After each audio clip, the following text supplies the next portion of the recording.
Good evening, everybody, and welcome to another edition of the Sports Exchange. My name is Scott Morgan, off the Motor City Madmouth, and we get ready for week one here of the National Football League season.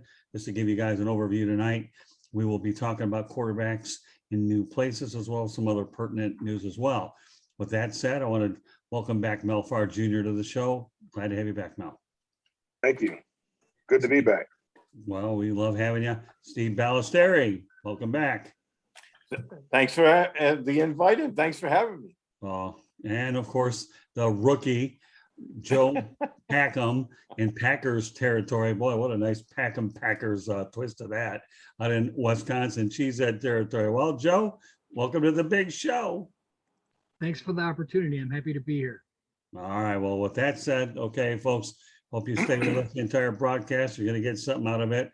I can rest assured about that. We're gonna, as I mentioned before, we're going to be talking about NFL quarterbacks. And I want to throw a little footnote out there that beginning as a week one, half the NFL is going to have a different starting quarterback. So when you talk about a position that turns over a lot, is there a pun intended? Maybe a little, because turnovers are part of what it is. But when you get paid a boatload of money and you're not producing, that means that 50% of the league, that's 16 out of 32, Steve, not that head good, okay, that we're going to have a different signal caller. You know, we haven't even hit the rookies yet. So, Steve, what are your thoughts about the fact that the NFL is going to be turning over the quarterback thing to a bunch of new arms? Yeah, you know, the NFL is always about change anyway, but this year it seems like there's an awful lot of change at the most important position in the game, I think, is quarterback. So I think it's exciting because there's that element of newness. There's that unknown element that's out there. I'm looking forward to it. I think it makes everything more interesting. I mean, you know, for somebody who just enjoys the game, I know we all have our favorite teams, but I like watching the other games just because I enjoy the game. So I think it's going to be a lot of fun. I think it's going to be really intriguing once the season gets going. Mel? Yeah, well, I mean, you look at it, that's the most important position on the field. You look at what the guys get paid, the way the league is right now, they throw the ball quite a bit. And the head coach and the GM are tied to that decision. And if you make a bad decision at that position, you either got to move off it quickly and bring somebody else in, somewhat like what Arizona did when they drafted Josh Rosen. I think they moved up to draft Josh Rosen, and then the next year they take Kyler Murray. You know, you gotta move off of that person and move on to somebody else. So everybody, I don't care what level you're at, whether it's Pop Warner, high school, college, if you don't have somebody in that position that can at least manage the game, then you got to move off of them. And you got to move off them quickly, and you got to get somebody in there that you feel comfortable with and have confidence with. Otherwise, you'll be looking for a job real soon here, being, you know, the head coach or the GM, and that's typically what happens. All right, Joe, what's your take on this? Well, I'll need to just lay a quick baseline here. So I do come from a fantasy background, so I might always have a little bit of coloring towards that. But there's going to be a lot of opportunities out there for different teams. I know wide receivers are going to be trying to step up and be the number one for these quarterbacks that haven't been really established. And wins and losses and the front office judged by the quarterback a lot. Well, bear in mind what's different about this season versus any other season. You're going to have 17 games versus 16. So margin of error, not much inventory when you're talking about 17 games. So you want to talk about a league that's predicated on getting as much out of it as you can. The NFL is certainly one of those where I always joke around with a lot of people. There's not a lot of inventory in the NFL. It's 17 games. Once upon a time, Mel, we knew, and Steve, we knew 14, 16, and now 17, but 17 still isn't a lot. So they need results, and they need them relatively quickly. Yes, they do command a big price tag, and yes, there's a lot of responsibility that goes with it. So we'll transition over to QBs in new places. And being a Detroit Lions guy by trade, why not start off with the Matthew Stafford going to the LA Rams? Well, Mel, I have to lead off with you on this. You just came from LA, so we're going to give you an opportunity, knowing that you spent time with Troy Aikman and saw UCLA defeat LSU, and I was really pulling hard for the Bruins. I like the Bruins anyways. But when the Bruins beat an SEC team, then, you know, the gratification is a great deal higher. So and you obviously know about the Rams as well as anybody, Mel. How do you think that Matthew Stafford's going to fare in Los Angeles with the Rams? He didn't play any preseason games. It didn't make any difference anyways. Coach wanted to keep him healthy from the go. Go ahead, Mel. Well, we know Stafford has, you know, he's a great arm talent. He's been, unfortunately, he's been hamstrung with the franchise that he's been with the lack of a running game. And I think with a running game, that's only going to make him better. The play action that they do there with the Rams, I think that's only going to benefit a guy like Matthew Stafford. And the fact that they're going to have a competent running game, I think is going to benefit Matthew Stafford. So much of the Lions depended on Matthew Stafford. I mean, he carried that entire franchise for the 12 years or 11 years that he was there in Detroit, and they relied on him tremendously. And he really needed a running game there. And I think, you know, he wanted a fresh start as well. He didn't, you know, he wasn't in for the rebuild. He didn't want to be a part of that rebuild that they're going through right now. He wanted a fresh start, and he wanted an opportunity to go somewhere where he had a legitimate chance to win. I mean, we've always talked about his arm talent, but they just never could quite get over the hump there in Detroit because just of a lack of talent, poor coaching. You know, he was stuck with Matt Patricia for whatever, you know, 3 years or whatever that case may have been, and it's been an unfortunate situation. And that's kind of how it's been for a number of players that have gone there. And, you know, that's probably one of the reasons why Calvin Johnson retired early, just because he just got tired of losing. I think that's why Barry left out of there early, because he just got tired of the constant losing and couldn't see the change. So for Matthew Stafford, I'm happy for the player. I'm happy he's going to get an opportunity to go out there and really see, you know, how good he is. And I think with that offense, I think with McVay and the things that he does, the way that he draws up offensive plays, I think that he's going to flourish in that offense. Well, let's not lose sight of the fact he's going to have a good defense too. So you have a good offense. You're going to talk about running the football. We know what Stafford can do in the air, amass for over 45,000 yards with the Lions, and a great defense. So he'll certainly have a lot more talent to work with, right, Steve Balestrieri? Absolutely. I mean, that defense is probably the best in the NFL, or if not, it's in the top 2 or 3. That covers up a lot of warts. I mean, you know, when you have a defense, especially the way they get after the quarterback. So that I think that was a great move for LA. I think they're going to go far this year. I think they're going to probably be, you know, I think they're going to make the conference championship game, but we'll see. There's a lot, obviously, injuries play a big role, and there's a lot of, you know, stuff that goes on during the season, but I think they could be in the conference championship game this year. So Joe Packhem, you glad he's out of the NFC North, as Chris Berman would say? He's thrown a lot of interceptions. So that wasn't always bad for the NFC North. But I do have some other comments about Matthew Stafford and with the Rams. So you guys have been touching on the defense. That's going to, I think, really help him transition to this team, because he's not going to be asked to do the types of things that he was being asked for in Detroit. Like Mel was saying, I mean, it was on his shoulders all the time.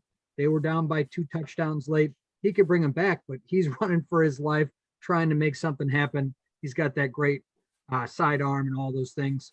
So now he comes in to play with the Rams. He probably has more talent around him on the offense than he's ever had, you know, with Kupp, Woods, and Higbee. Don't sleep on Higbee. You know, I heard 2 people today predict them, 2 reputable sources that I would have, you know, looked to, predicted them to make the Super Bowl. It's interesting that Steve would make that comment about them going to the AFC Championship. A little bit nervous about the running backs. Darrell Henderson and his finger injury, Akers going down with the leg injury, bringing in Sony Michel. I mean, they would have really not had to rely on Matthew Stafford for a long time with Akers and with their defense. So I don't think he's going to need to be throwing for over 300 yards and 3 touchdowns a game, but especially not with that defense. Well, all I'll say about Matthew Stafford, he was a good soldier in Detroit, amassed a lot of yards, the heart of the franchise. He represented the community well. And I'm glad he's with Los Angeles, an opportunity to win. And I'll be pulling for Matthew Stafford extremely hard to be a very successful Ram. And I hope that he does make a good run deep into the playoffs and let everybody know that you criticize the guy all you want, but he still is a winner. And I would certainly love to see him win a championship. I have nothing but the utmost respect for Matt Stafford. I wish him well in LA.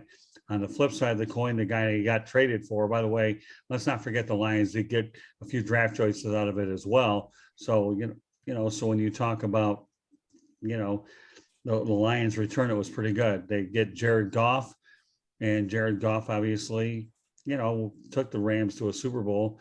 So, all right, Joe, what's your take on Jared Goff? I think he could make a name for himself in Detroit. He's definitely coming into a transitionary period. The defense and the offense, they're in the works. It's definitely going to be hard. He's going to be really under duress a lot. I think he's going to be under duress. He's going to be pushed, he'll be making bad choices. And I think if he gets off to a bad start, it could be really hard for him. I mean, he's definitely shown huge offensive flashes, but not for very long periods of time. He does have the experience, going to the Super Bowl and everything, but not based on really him taking great strides and really carrying the offense himself. I mean, he had Todd Gurley. So I think that you need to see the light at the end of the tunnel, not this year, but next year. You want to keep having Goff around. You want to take advantage of those picks that you're getting from Matthew Stafford. And I'm not judging him as much on his play for this year. I think he'll get kind of a pass if he's mediocre. Well, the bottom line with Jared Goff is he gets a fresh start. Lions general manager Brad Holmes believes in him, which is why he was able to acquire him. So you, in retrospect, traded starting quarterbacks, and then you got some draft choices. So, a fresh start is the theme for both these quarterbacks. Right, Steve? Yeah. And, the thing about him is, we talked about Matthew Stafford being able to lean on his defense for a change. I think Goff is the flip side of that coin. Now he's not going to have that built-in, knowledge and comfort level that his defense, regardless of what the offense is doing, is going to keep them in the game. So it's going to be tough on him. I think that he was getting a lot of criticism in LA because of his coach. And, there was a lot of talk that the coach was carrying him. So now he's going to get a chance to stand on his own. And like you said, the fresh start, we'll have to see how it all works out. But he's going to have, I agree with what Joe was saying. I think this year is going to be tough for him. If he's okay, then that's good enough for this year. And then we'll see what happens in 2022. But I think that he's going to struggle this year. Yeah, I actually think with Goff, if he has a pretty good year, or he'll ultimately be a bridge quarterback, but you have him for at least a couple of years, and the Rams were able to shed some salary. So, all right, Mel, Jared Goff, were you ever sold on him, or are you just glad that he's in Detroit, or what's your take? Because it's interesting how you have an interesting contrast between the two quarterbacks. Yeah, I was never high on Jared Goff. Coming out, and I think I might have said that on the program before, never really sold on him. So, with him, obviously the system helped him. The system that Sean McVay brought in there obviously elevated his play. You looked at how he was when Jeff Fisher was there. He was not very good. Matter of fact, he was horrible. But, when Sean McVay got there, he was able to elevate his play. He was a real good system quarterback. And I think similar to Ryan Tannehill, they're going to have to, do the same thing with him in Detroit. They're going to have a good running game, and they have a good play action game. Then, he can be serviceable. He's not the one that's probably going to lead Detroit to the championship. I mean, if they make it to playoffs, it's going to be because they're going to be able to run the football well, and they're going to be able to play good defense. And he'll be a good game manager. And because I really don't know what, Dan Campbell, what his philosophy is, I really, I don't have an idea of what we're going to see. I have to wait for the first week to see what their identity is going to be, what their philosophy is going to be. I mean, he talks a great game, biting kneecaps, all that stuff he was talking about in the preseason or when he got hired, and that's all fine and well. But I need to see how that transfers over to his players, whether his players are buying into what he's selling, and see what type of offense they're going to have. Now, I know they got the running back from Green Bay in free agency, Jamal Williams. And I know he's a big back that can run the ball. I know they got DeAndre Swift out of Georgia last year. So I'm looking for them to finally establish a running game and then throw off the running game, but to really stick with that running game and see where it can take them. Okay, the next quarterback we're going to talk about, Sam Darnold, Carolina Panthers. Previously, obviously, the New York Jets. Robert Salah, who I really thought the Lions should have hired, okay, but they didn't, okay, is with the New York Jets coach.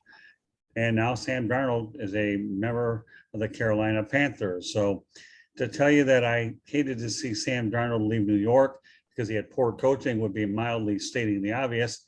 But nevertheless, okay, Sam Darnold will be playing for the Carolina Panthers. And all right, Mel, what are your thoughts about Sam going to the Carolinas? Well, he went to SC, so I really never really cared for him. But aside from that, it's unfortunate for him because of the coach that he had, that he really never got an opportunity to really display what talents he may have had with the Jets. And again, here's the Jets moving off. They made a decision. They feel they made a mistake. They want to move off him. They think the grass looks greener on the other side of the fence. They get the kid out of BYU, and now they're gonna run with this kid, and we're gonna see what happens. But every time you do that, you're rebuilding. You take your program back. Now they got a new coach, so he's gonna get a little time along with this quarterback to have an opportunity to develop him and hopefully get him to the point where he feels comfortable back there and he's able to start making some plays. And they're bringing over that Mike Shanahan offense, that type of offense, or not the Mike Shanahan, but the Kyle Shanahan offense. The same thing they run at Green Bay, and because that's LaFleur's brother over there, that's the offensive coordinator. So that takes a lot of pressure. They want to run the football, and then will throw off of the run game and the play action game. So. Sam Darnold's got a new opportunity, a fresh start there. They don't have a whole lot invested in him there, so we'll see how things go there in Carolina. I know there's been a lot of talk with Carolina and Deshaun Watson, I believe it is, that they've been in trade talks. I don't know where that's going to go. I don't know what's going on with him right now. That's just the craziest thing that I've ever heard. But we'll see how it goes for him in Carolina. It's a fresh start for him. Got a new coach, a new environment, some new weapons around him. Hopefully he has the confidence. Hopefully he's not shot. And he'll go out there and give the Carolina Panthers a chance to win. Yeah, I saw Zach Wilson play over at the Boca Raton Bowl. He looked phenomenal. So I have to give the Jets credit. I think he's an excellent pick. But I definitely think that the fresh start's going to do Sam Darnold a lot of good, and it'll be in a smaller media market. And if anybody knows anything about media markets, Steve Balestrieri, you do. But yeah, I don't think he'll be as critical there, and I think he'll be in a good situation. So with that, I'm handing you the ball, Steve, to go ahead and talk about Sam Darnold with the Carolina Panthers.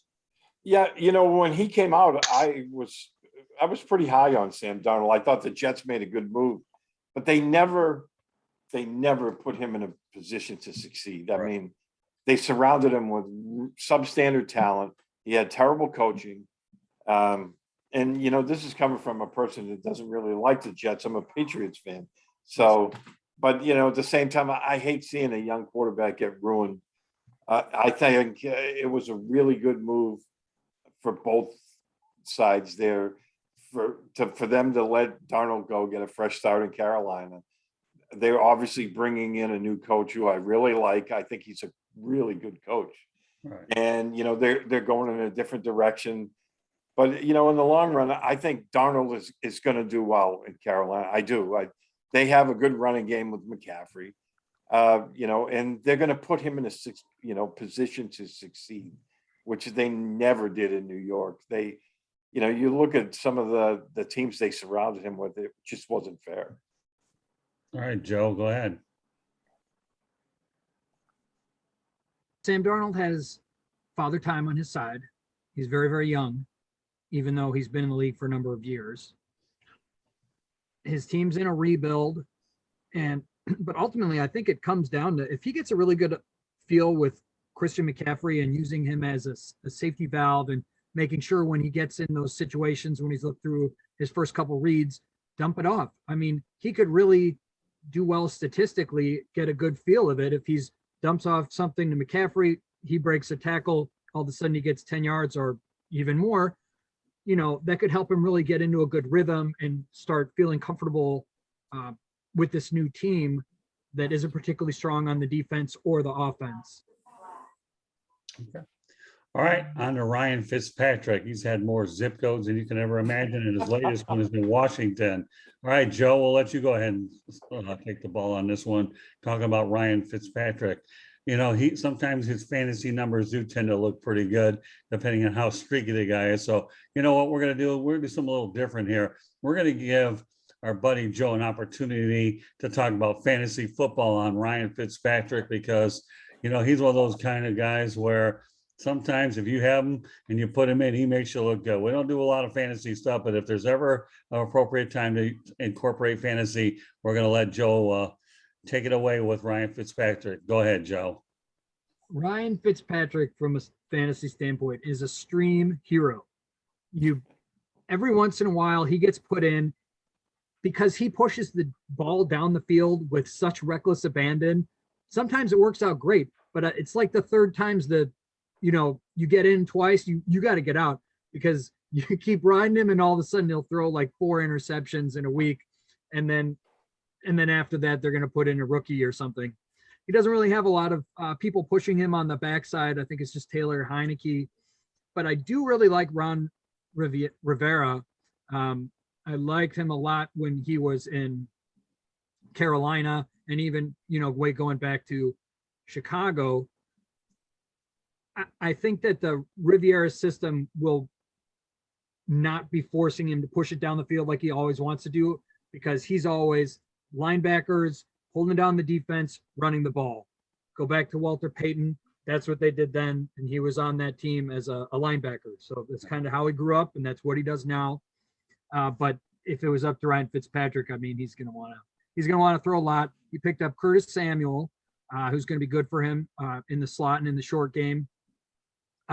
Antonio Gibson, I mean, last year coming out of the docket, takes of him being related to Christian McCaffrey. And I know that Ron Rivera was on the team that drafted Christian McCaffrey, developed him. He was excellent. If he saw those same things in Antonio Gibson, you've already lost out. You should have got him last year, but I think he's going to be great. I mean, he could be one of the top 12 backs in the NFL.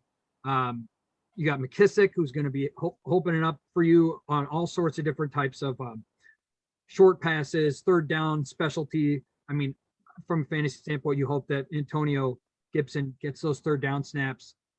But I don't know. I think they could be a pretty potent offense this year. And their defense was good with Chase Young and all the different things that they've been doing over there. And Rivera is a defensive-minded guy. So you really touched a soft spot on me. I really like Ron Rivera. I've done a lot of research into him and his coaching. Well, I don't mind hitting a soft spot. I'm supposed to do that, right? I only have 2 words for Ryan Fitzpatrick. Ready, guys? Journeyman gunslinger. All right, Steve, you're nodding. Okay, go ahead. I love Fizzy. I do. I mean, he's played, like you said, he's had more zip codes than a phone book.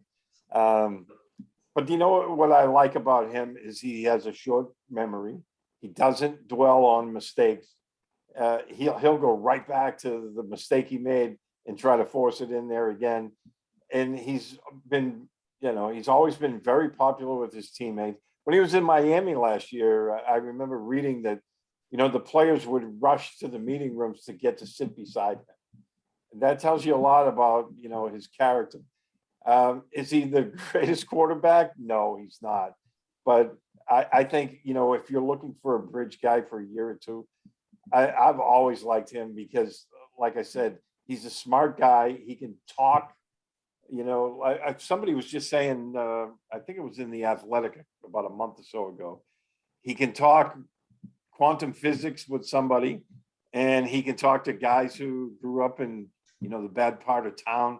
He can relate to everybody. And I like him. I think he's, for a young upcoming team that needs a bridge quarterback, I think he's going to do well. And like Joe was saying, I think, Ron Rivera will kind of temper that desire of his to try to push the envelope too much. And I think he's going to do well in Washington. I really do. Yeah, come on, Steve. Let's get to the point, my friend. The guy's from Harvard. He's in your neck of the woods. Well, he's a smart dude. I mean, exactly. He is, Yeah, he's a Harvard guy. Come on, Steve. We know you're a Boston. Well, I'm guy. not a Harvard guy. He is. He's in a New England guy, Harvard, right at Cambridge, Massachusetts. Let's make sure I get my job. They had the most complex offense in college football at one time. Did they really? Yeah, their offense. I remember one of the guys who ended up playing in the NFL was saying that their playbook was the most difficult he's ever seen. And, he was like some kind of whiz kid, academic All-American. Well, that's okay. I don't have a problem promoting Harvard guys. The only time I was ever in Cambridge, Massachusetts, I thought there were some bad drivers around the country, but drive in Cambridge, Massachusetts, and I saw that even as a younger guy, my hair was turning gray pretty quick. So I'm with you. That's a weird town, isn't it? What's that? Cambridge is such a weird town where Harvard is. Yeah. I mean, you have these bars all around, and we're getting off topic here, but doesn't matter. Yeah, you have guys outside sitting on a park bench playing chess, and then you have bikers going in the same place, and then you have street people and Harvard geeks all kind of mingling together. Yeah, it's a people watchers town. It reminds me of the University of California, Berkeley. And I'll get into that another day. But if you go down Woodward out by Berkeley, you'll realize it's good for people watching. All right, Mel, going to make sure we don't lose you in this conversation since you had an opportunity to take a shot at USC, which you don't particularly care for. We're giving you the opportunity to plug UCLA, which you should care for. Okay, so, all right, now this is your opportunity to critique Ryan Fitzpatrick, Mel. I like Ryan Fitzpatrick. Look at Ron Rivera. He's a veteran guy. He's in the second year there with the Washington football team. They moved off of their number one draft pick from 2 years ago, moved off of them during the middle of the season, and they were kind of left with what they had there.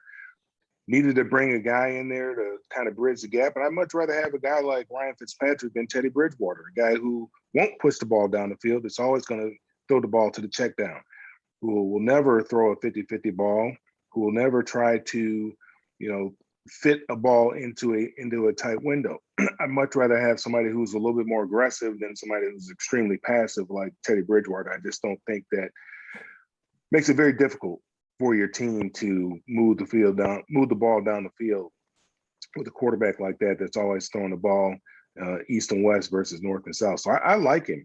Now, is he going to be the guy that's going to take them to the promised land? I doubt it, but it'll be entertaining. I think they'll be competitive. They'll be in football games, and games that they're behind, they'll have an opportunity to win because he will throw the ball. Now, you can say career journeyman, but the guy's always, wherever he's gone, he's always had an opportunity to start. I mean, there's guys right now who are at home, Ron Rivera's old quarterback. If Ron wanted him, I'm sure he could get him.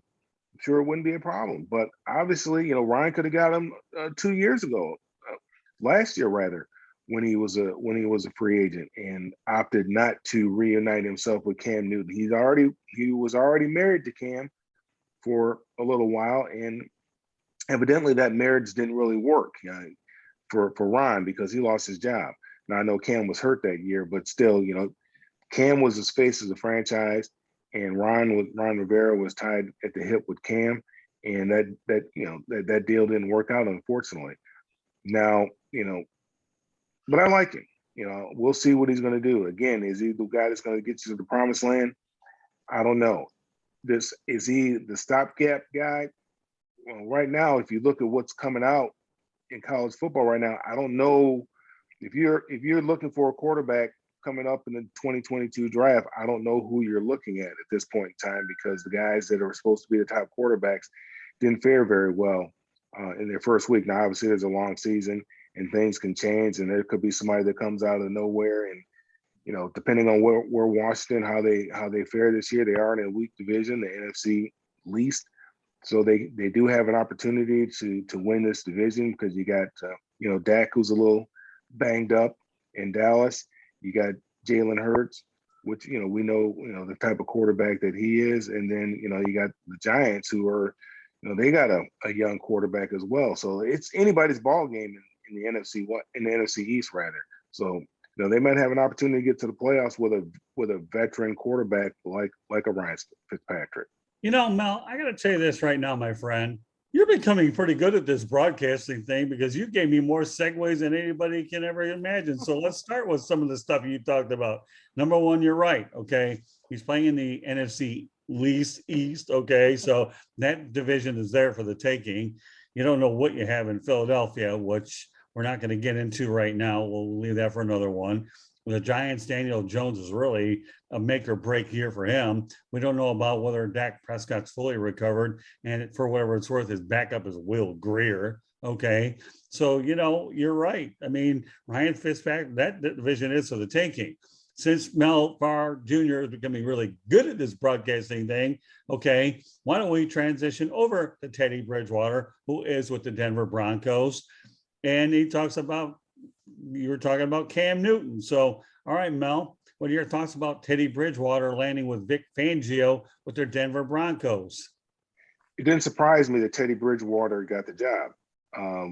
You know, Fangio had an opportunity to coach the kid. I can't think of the guy's name who Teddy was battling with for the quarterback job, but he had an opportunity. I believe Drew Pardon Lock. me?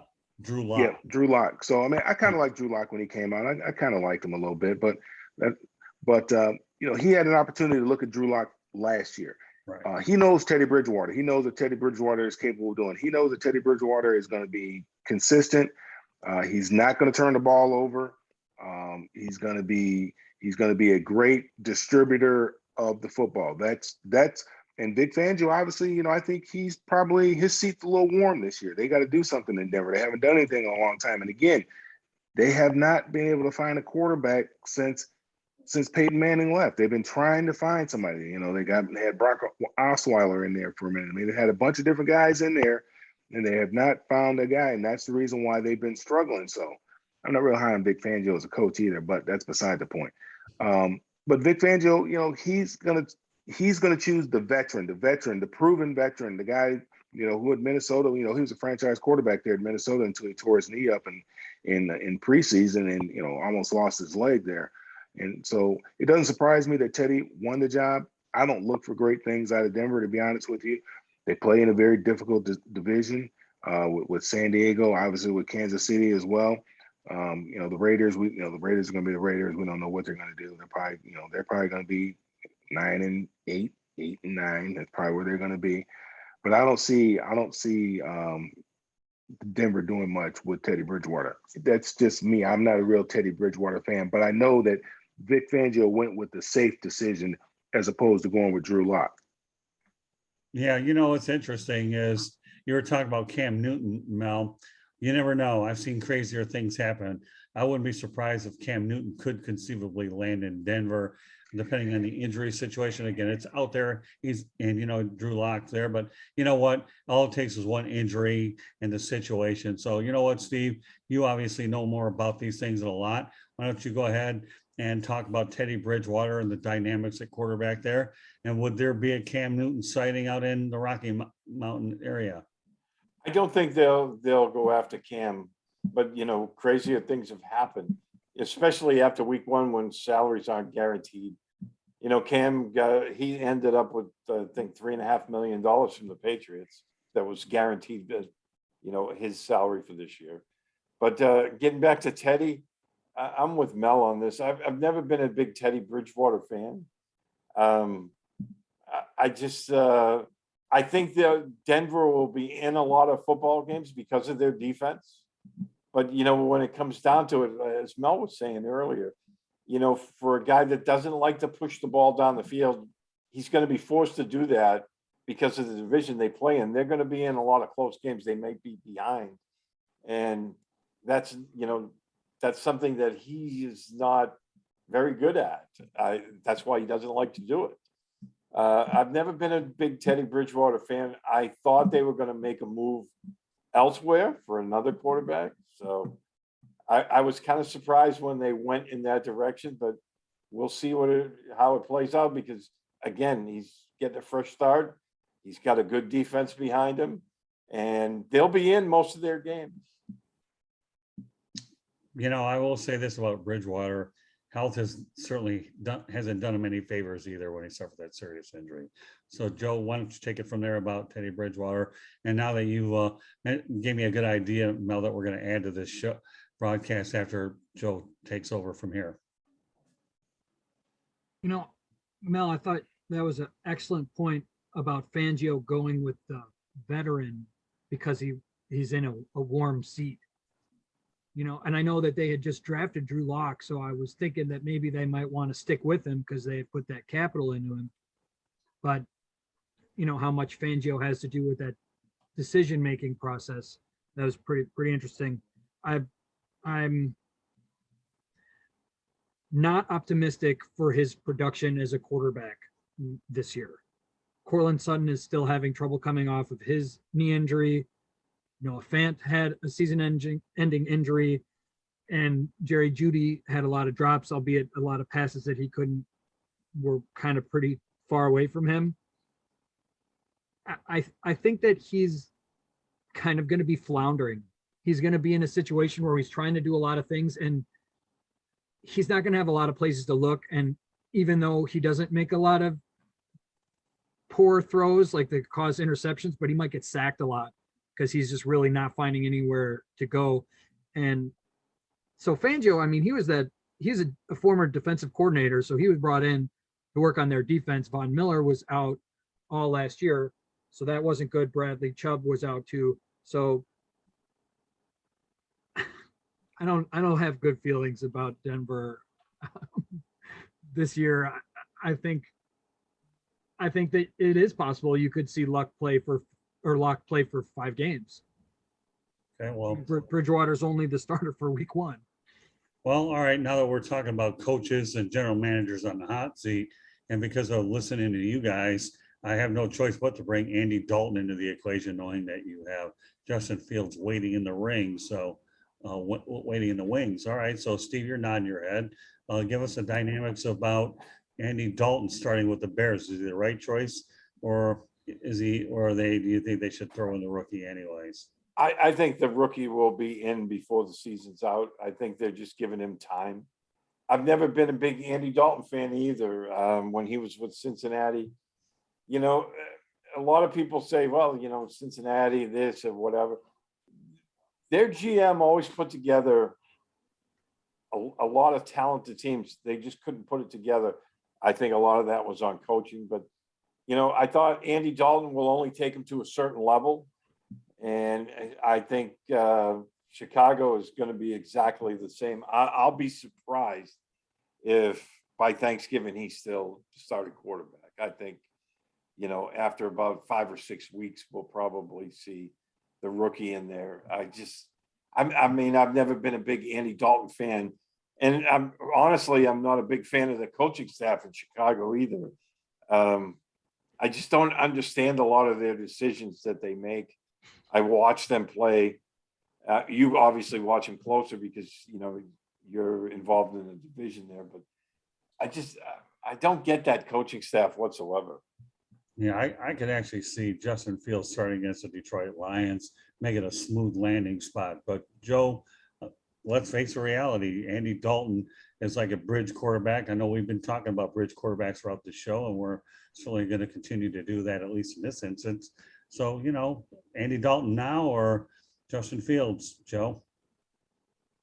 Well, just for the clarification, I do live in Wisconsin, but I am a Bears fan. Okay. So That must be uncomfortable. I kind of just like keep it to myself, but not the most outspoken of people. I'm pretty sure that the Bears play the Rams in week 1. And that'll probably not be a good first game for Justin Fields. If you talk about a bridge quarterback, I feel like if I were to define that word, it would mean like 1 year. You could have him fill in for a whole year. So I think I would define Andy Dalton as like a hot second quarterback. I think on average, quarterbacks that are drafted in the first round of the NFL play within their first 4 weeks. Well, all I can say is Dalton's getting paid $10 million to suit up in Chicago, right, Mel Farr? Yeah. So, he had his opportunity last year when Dak Prescott went down and, the Cowboys ended up 6-10.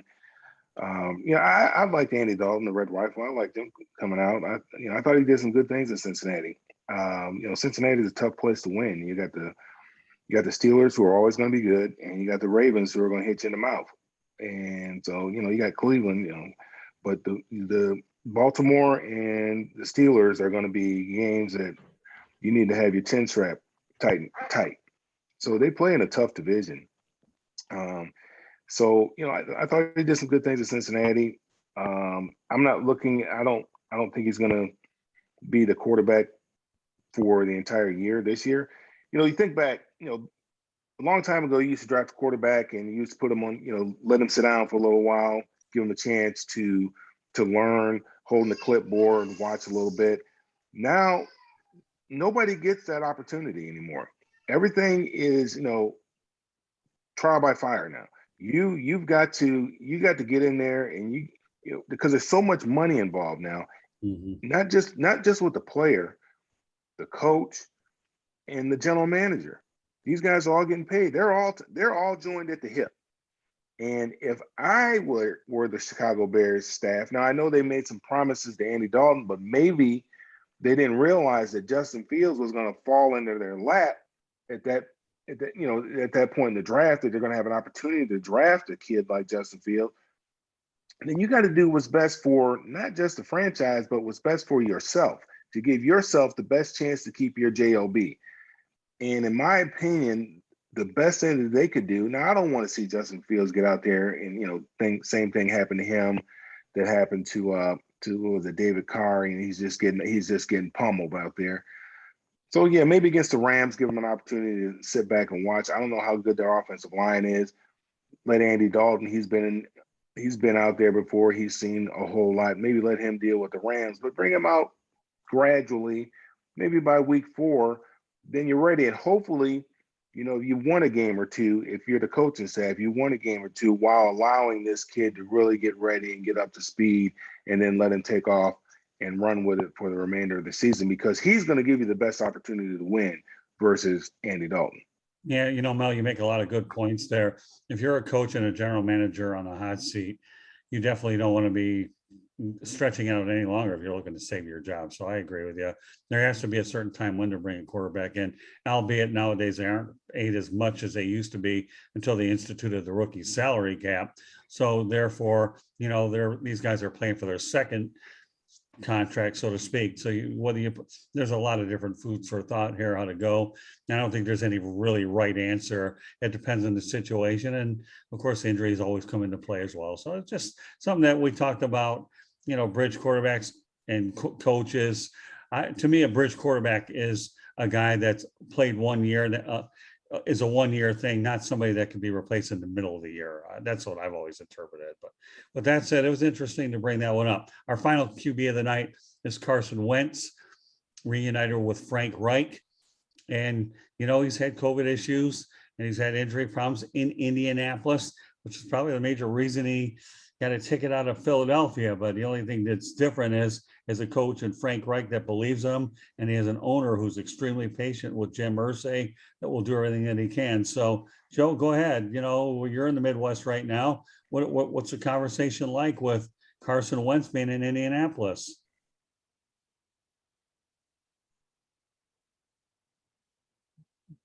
it's tough. I mean, you gotta see it to believe it.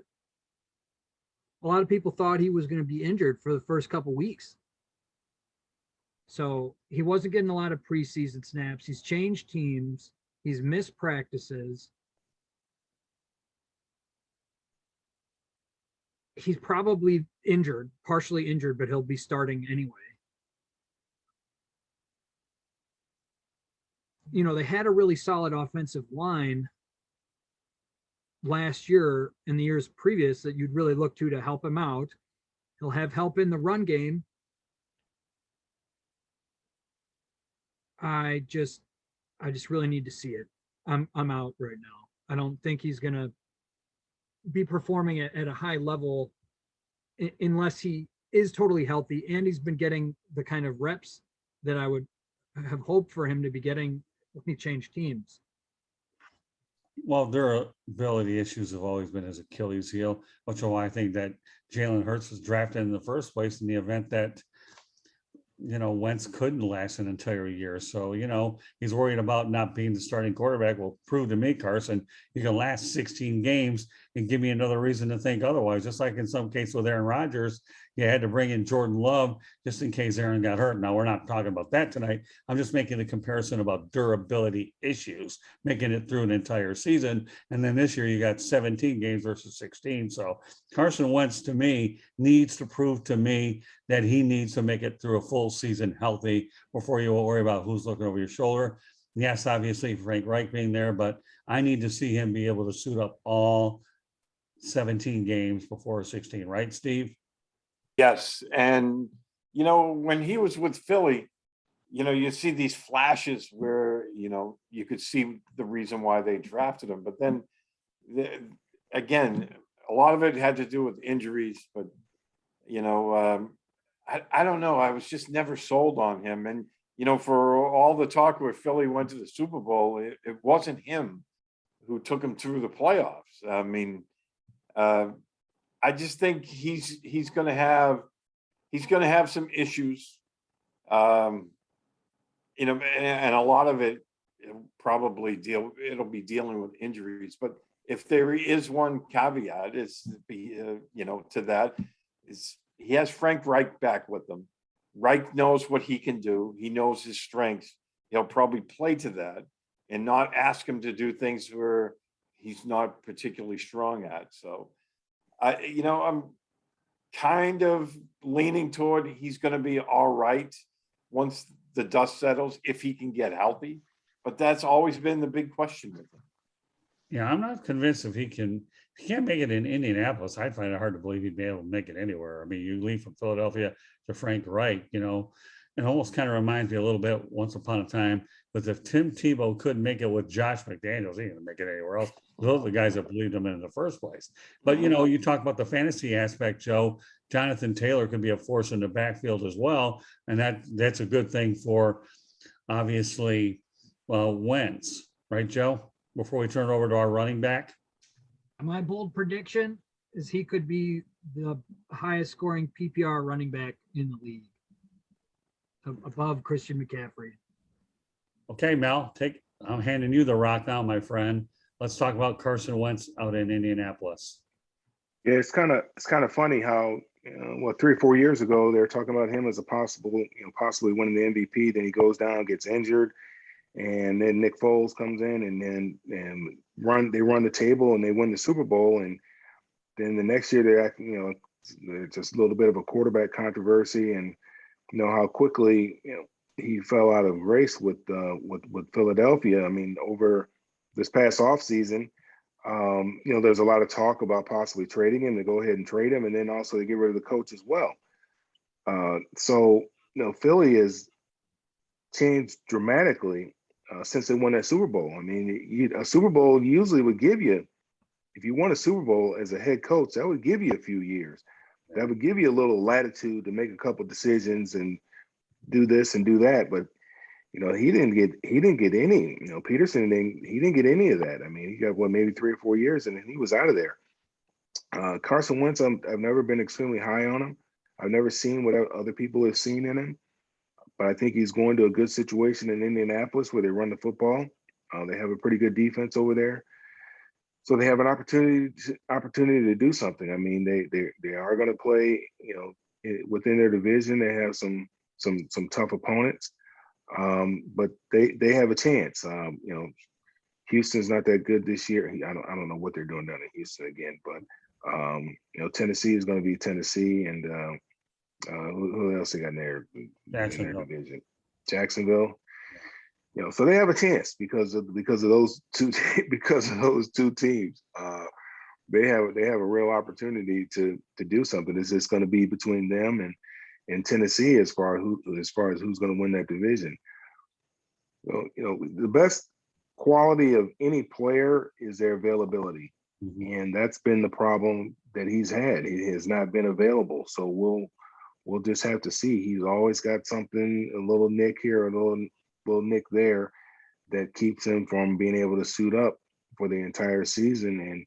And if as a coaching staff, if you put all your eggs in that basket, it's gonna be difficult. I wouldn't want to put all my eggs on with Carson Wentz, because I just don't think that he's going to last, particularly with the way that he plays too. He likes to take off and run a little bit, and that can be dangerous in that league. So just kind of have to wait and see. They have an opportunity because of the division that they play in. It's going to be all dependent on whether or not he's able to suit up for 17 games this year. Yeah, the only thing I'll say about Carson Wentz before we go on to 2 football games is I'll call him the Humpty Dumpty. Better hope he doesn't fall off the wall. That's all I can say. So that's it. So let's go ahead and talk about 2 games. As if one wasn't interesting enough, if it were played in its original location, it gets moved to another. New Orleans was supposed to host the Green Bay Packers over at the Caesars Superdome, is what they call it. But that game has been moved to Jacksonville. So New Orleans Saints fans get to take the drive around I-10 East to go to Jacksonville. And here's what I'll just say about that, and then I'll defer to you guys. I'm really happy that the Saints are going to play in proximity where their fans can get to it by taking I-10 East. And it's also good for Jacksonville because they rarely get a chance to see the Green Bay Packers. So if I don't think there's a better location for that game than in Jacksonville with those 2 teams, because as I just mentioned, people in Northern Florida don't get to see the Green Bay Packers very often. They're in the different conference. And of course, the New Orleans Saints have a chance to travel there. I'm not going to even venture a prediction. I really don't care. I'm more intrigued about the location change. So, okay, Joe, what are your thoughts, once again, being a Green Bay guy, so to speak? Well, my thoughts go out to all the people affected in New Orleans, Right. in Louisiana, in that area.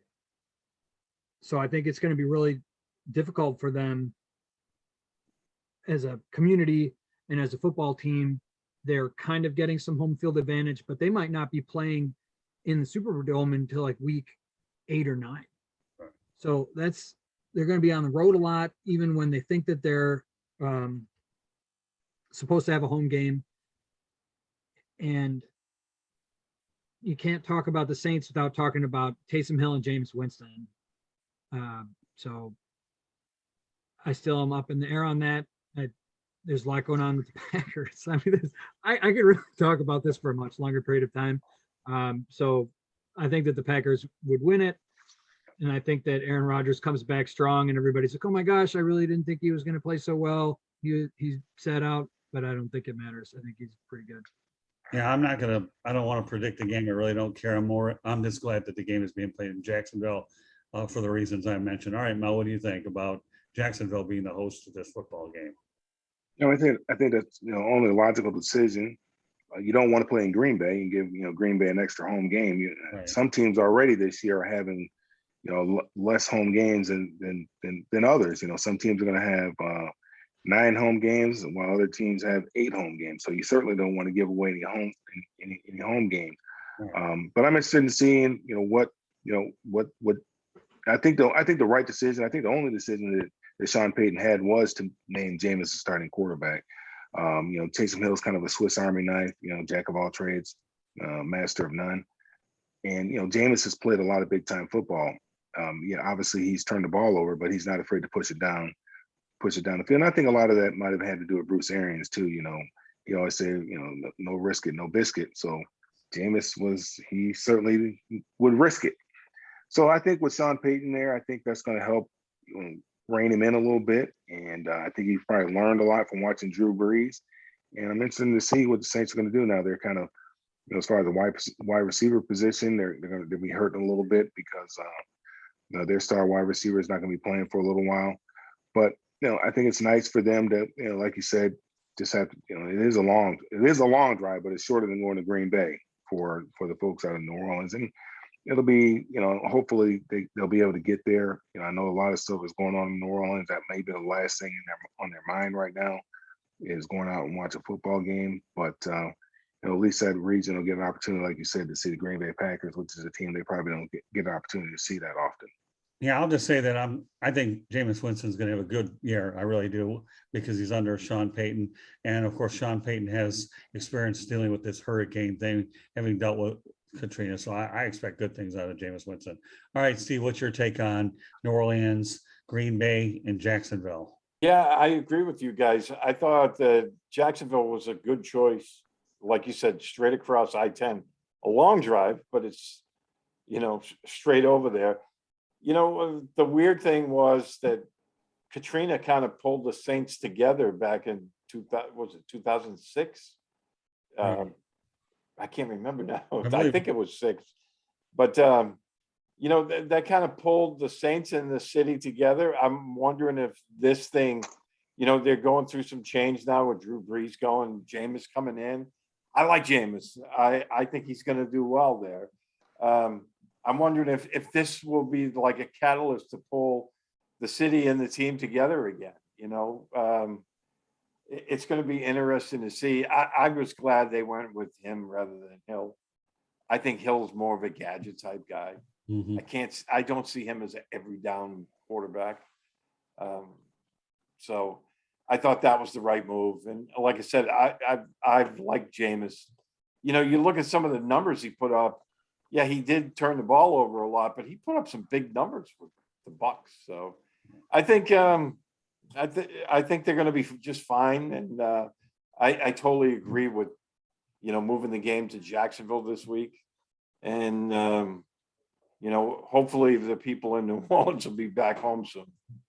Yeah, I think when you talk about Jameis Winston, I could actually put him in the classification QBs in new places because he sat out basically last year. And Mel Farr, since you do an incredible job of segues yet again, that leads us to our final thing that we're going to talk about tonight: Dallas at Tampa Bay. The risk it, no biscuit. Mel, you are on a roll, my friend, tonight.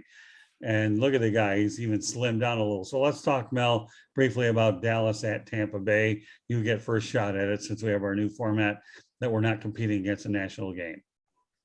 Yeah, I don't know how Dallas earned this spot or got this spot other than them being America's team, I guess. But, they haven't been a competitive. They haven't been they've been I don't know how many playoff games. There haven't been very many playoff games in the last 20 years.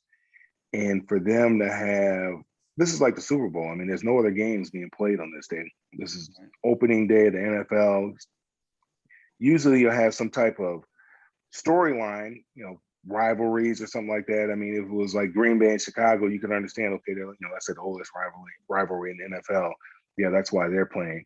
But they had, we know why Tampa Bay is there because they won the Super Bowl last year. But Dallas, why are the Cowboys playing on this day? Other than the fact that they're the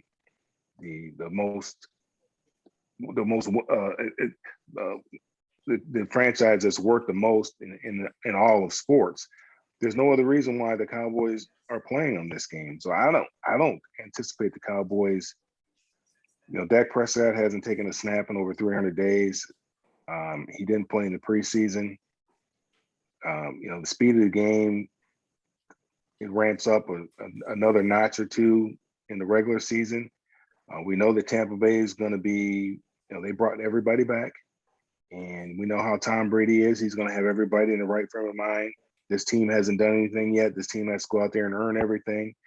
And I expect Tampa Bay to do to look very good. And I expect the Cowboys not to look that great, which is kind of what they've been doing, was kind of par for the course, what they've been doing the last number of years. They always have high expectations. Jerry Jones has high expectations, but for some reason or another, it just falls short. I'm not really sold on Mike McCarthy as their coach there. Okay, Joe, what's your thoughts on this one? For fantasy, people get excited about this. For this to kick off the year, to have this formerly really potent Dallas offense versus the Super Bowl champs.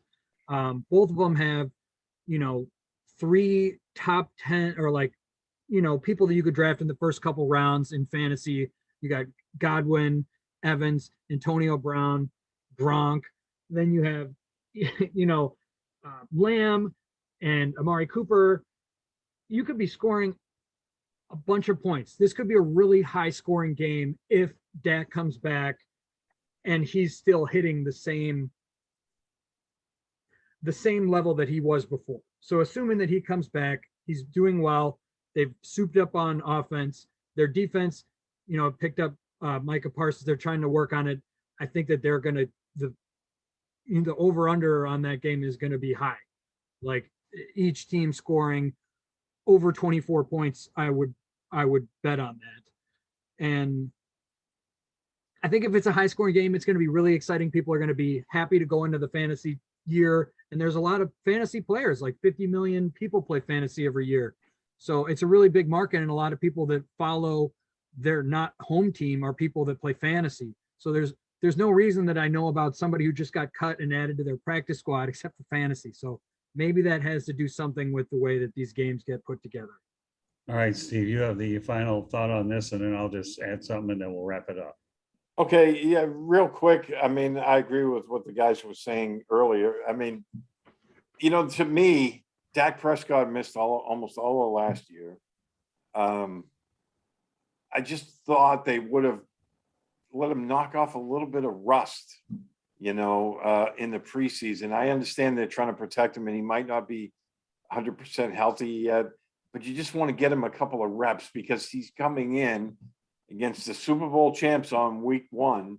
Like Mel was saying, this is the only game in town. Everybody's going to be watching, and the Bucs are going to be amped. I mean, you saw what that defense did to Patrick Mahomes and the Chiefs in the Super Bowl.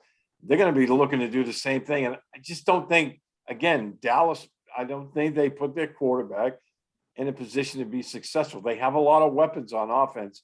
And if, Ezekiel Elliott is healthy and going to be able to play and be himself, that could keep them in the game. I just don't see this as I don't think it's going to be high scoring on the Dallas side. I'll put it that way. I think that they could have had, I was really expecting the NFL to say Tampa's going to open against New Orleans because they had those 2 big games last year. I thought that would have been, maybe even Green Bay, started off with the Packers, but I'm with Mel there. I don't understand why they went with Dallas.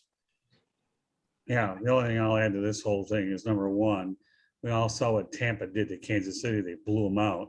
Number 2, the Dallas Cowboys are a big draw television-wise, for maybe part of what it has to do with what Mel said. They're worth a lot of money.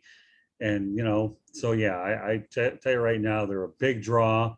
But in my opinion, the Tampa Bay Buccaneers are going to blow out the Cowboys, and it's going to get ugly in Tampa. So I don't know. It is what it is. So, and I will say, I'll also talk about the point that you made, Steve. Tom Brady got a few reps in there in that final preseason game a little bit, just to kind of hone things a little bit, to go a little bit sharper. With that said, folks, we hope you enjoyed this, our broadcast about QBs in new places, but it would be fair to my panel here to let Mel Farr lead off and let people know how they can get a hold of them. On all the social media, you can reach me at Mel Farr Jr. Email address, melfarjr@gmail.com. And then you can follow what we have going on here in Atlanta and in Detroit for high school students at melfar.org. Okay, Joe, go ahead. So I'm at FF_spotlight on Twitter, and my email address is spelled all the way out, fantasyfootballspotlight@gmail.com. You can check out my analytics content for fantasy and my Campus to Canton content with some high school, college, and NFL information on ffastronauts.com, fantasy football astronauts. Hey, Steve, go ahead. Yeah, you can find me on social media, on Twitter at SteveB7SFG. I'm also on Facebook, Instagram. My email address is the one I use for my military writing because it's the simplest, Steve@sofrep, SOFREP.com. All right, last but not least, me. Okay, you are, this is a Sports Exchange. My name is Scott Morgan, Roth Motor City Madmouth. You can follow us on Twitter at Tribune South. It's at Tribune South. The broadcast can also be found on the website, www.southfloridatribune.com. We encourage everybody to subscribe to the South Florida Tribune YouTube channel, free. That way you get a lot more of these updates as well, because we're going to be loaded all year as we have been for the longest period of time. The only goal I have right now is to make sure I provide the best commentators that I can. I've worked very hard and I'm very proud of the group that I've assembled, and you three are just indicative of that. So once again, the Twitter information is at Tribune South, the website, www.southfloridatribune.com, and please subscribe to the YouTube channel as well. I also want to give a shout out to Candy Ebling, who does a marvelous job with the website as well as putting these broadcasts up. So, guys, great show tonight. I hope everybody can stay with the whole show because we have a lot of information and certain things came up in the broadcast that were just important to bring upon, that when we talk about things initially, but when one point leads after another, okay, then you have to roll with it. And that's what we hope that we were able to provide you folks with tonight. So on behalf of Mel Farr Jr., Joe Packhem, and Steve Balestrieri, my name is Scott Morgan, Roth the Motor City Madmouth. Thank you for joining us on this edition of the Sports Exchange. Until the next time, everybody, please be safe out there. COVID-19 is something you better take seriously. Good night, everybody. Catch you on the next episode of the Sports Exchange. Good night. Good night.